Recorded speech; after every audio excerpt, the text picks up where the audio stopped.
रात के फुसफुसाहट, कुंदा का भूतिया इतिहास। कुंदा, उत्तर प्रदेश।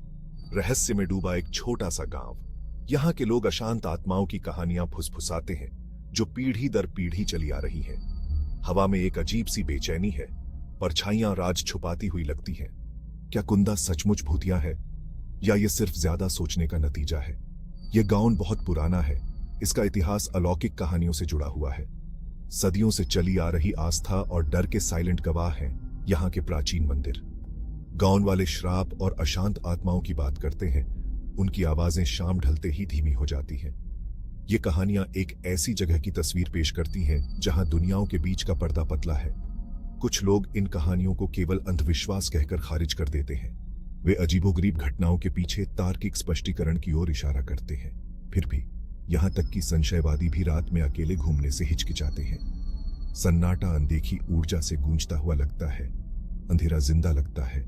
सच्चाई हमेशा की तरह शायद कहीं बीच में है। लेकिन एक बात तो तय है, कुंदा की भूतिया प्रसिद्धि लोगों को समान रूप से मोहित और भयभीत करती रहती है। ये कहानियां विश्वास की शक्ति और अज्ञात के स्थायी आकर्षण के प्रमाण स्वरूप कायम हैं। साये और प्रेत, भूतिया गांव के किस्से। कुंदा के गांव वाले भूतों से जुड़ी हुई अनगिनत कहानियां सुनाते हैं। कोई सफेद साड़ी वाली औरत के बारे में बताता है जिसकी दर्द भरी चीखें रात में गूंजती हैं, तो कोई जंगल के किनारे मंडराते सायेदार आकृतियों का जिक्र करता है। हर कहानी कुंदा के पहले से ही भयानक माहौल में डर का एक और परत चढ़ा देती है। एक कहानी जो अक्सर सुनाई जाती है वह है एक भूतिया कुएं की। स्थानीय लोगों का दावा है कि वहां एक जवान लड़की की आत्मा रहती है। कहते हैं कि उसकी मौत रहस्यमय परिस्थितियों में डूबने से हुई थी।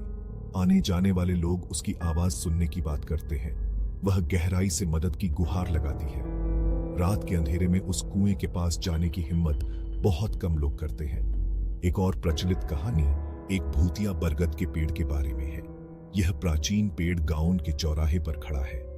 गांव वालों का मानना है कि इसमें एक शक्तिशाली जादूगर की आत्मा का वास है।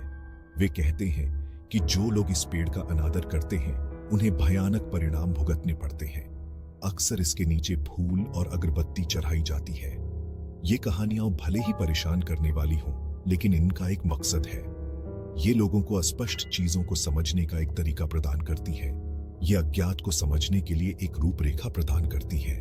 और कुंदा जैसी जगह पर जहां वास्तविकता और अंधविश्वास के बीच की रेखा धुंधली है, ये कहानियां एक अजीब सा सुकून देती हैं। ये हमें याद दिलाती हैं कि हम अंधेरे में अकेले नहीं हैं। विश्वास की ताकत, कुंदा में लोकगीत और अंधविश्वास। कुंदा की संस्कृति में अलौकिक शक्ति में विश्वास बहुत गहराई से समाया हुआ है। पीढ़ियों से लोकगीतों और अंधविश्वासों ने दुनिया के बारे में यहाँ के लोगों की समझ को आकार दिया है। ये मान्यताएं केवल कहानियां नहीं हैं, ये लोगों के रोजमर्रा के जीवन में रची बसी हैं। बहुत से लोग स्थानीय ओझाओं और भूत प्रेत भगाने वालों के पास मार्गदर्शन के लिए जाते हैं। वे बुरी आत्माओं से सुरक्षा और अपनी समस्याओं का समाधान चाहते हैं। बुरी नजर से बचने के लिए ताबीज और तावीज पहने जाते हैं। आत्माओं को प्रसन्न करने के लिए अनुष्ठान किए जाते हैं। ये प्रथाएं एक ऐसी दुनिया में नियंत्रण का एहसास दिलाती हैं जो अक्सर अप्रत्याशित लगती है। कुंदा के भूतिया अतीत की कहानियां भी शिक्षाप्रद कहानियों का काम करती हैं। वे लोगों को परंपरा का सम्मान करने और आत्माओं का आदर करने के महत्व की याद दिलाती हैं। अलौकिक शक्तियों का यह डर सामाजिक नियंत्रण का एक रूप है जो अनुरूपता को प्रोत्साहित करता है और आत्माओं के प्रति अनादरपूर्ण समझे जाने वाले व्यवहार को हतोत्साहित करता है। हालांकि यह याद रखना महत्वपूर्ण है कि विश्वास एक शक्तिशाली शक्ति है। हम जो मानते हैं वह हमारी धारणाओं और अनुभवों को प्रभावित कर सकता है।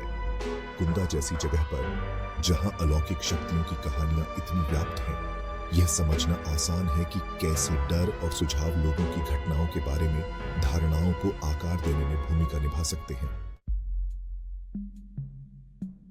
स्पष्टीकरण की तलाश, असाधारण का तर्कसंगत दृष्टिकोण। हालांकि कुंदा की कहानियां निस्संदेह दिलचस्प हैं, लेकिन उनसे आलोचनात्मक नजरिए से संपर्क करना आवश्यक है। अक्सर जो चीज अलौकिक लगती है उसे प्राकृतिक घटनाओं या मनोवैज्ञानिक कारकों के जरिए समझाया जा सकता है। उदाहरण के लिए सफेद साड़ी वाली औरत को गलत पहचान लिए गए जंगली जानवर या शरारती लोगों द्वारा किए गए धोखे से जोड़ा जा सकता है। भूतिया कुएं से आने वाली आवाजें पानी के स्तर में बदलाव या भूमिगत धाराओं के कारण हो सकती हैं। बरगद के पेड़ के आसपास की भयानक फीलिंग, शायद यह तो बस पत्तों की सरसराहट और प्रकाश और छाया का खेल है। हमारे मन में भी ऐसे पैटर्न और अर्थ देखने की प्रवृत्ति होती है जहां कोई होता ही नहीं है। यह प्रवृत्ति, जिसे पेरिडोलिया के रूप में जाना जाता है, हमें बेतरतीब वस्तुओं में चेहरे देखने या सफेद शोर में आवाजें सुनने के लिए प्रेरित कर सकती है।